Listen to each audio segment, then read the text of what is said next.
em um artigo que a senhora escreveu certa vez, a senhora pediu desculpa por Descartes, porque ele diz, penso, logo existo, e a senhora falou que é o contrário, que é o existir que leva... Por que esse perdão? Por que esse perdão a ele, especificamente, por que a senhora diz que é o contrário? Olha só, Descartes é uma criatura esplêndida, inteligente, se não fosse, não estaria tendo a repercussão que tem até hoje. Tá? O que acontece? Que compete a nós olhar para aquilo que foi produzido no século XVII com os olhos do século XVII. E não querer adotar algo que foi produzido no século XVII como parâmetro para o século XXI. Então, o que a gente tem no século XVII? No século XVII, pensar era sinônimo de raciocinar. Tá? O que é pensar no século XXI? Nós estamos aí com a teoria das múltiplas inteligências.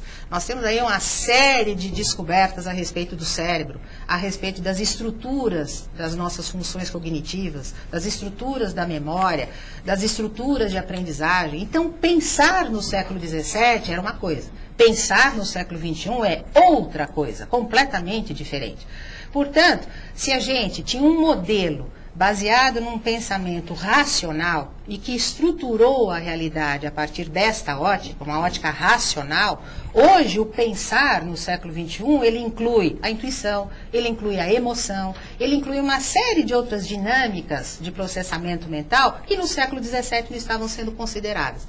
O que acontece? O processo educativo, o processo empresarial, a organização da nossa estrutura social, ela ainda está organizada a partir de uma perspectiva disciplinar, que foi o nome que a organização da realidade que aconteceu no século XVII recebeu. A partir de uma visão intelectual racional, a gente organizou o quê? O conhecimento e, por consequência, as profissões. O que a gente tem hoje? A necessidade de reintegrar tudo isso, com muita urgência. Doutora Regina, pois não. Nós temos agora o nosso último bloco comercial, a gente volta já com o quarto e último bloco do programa.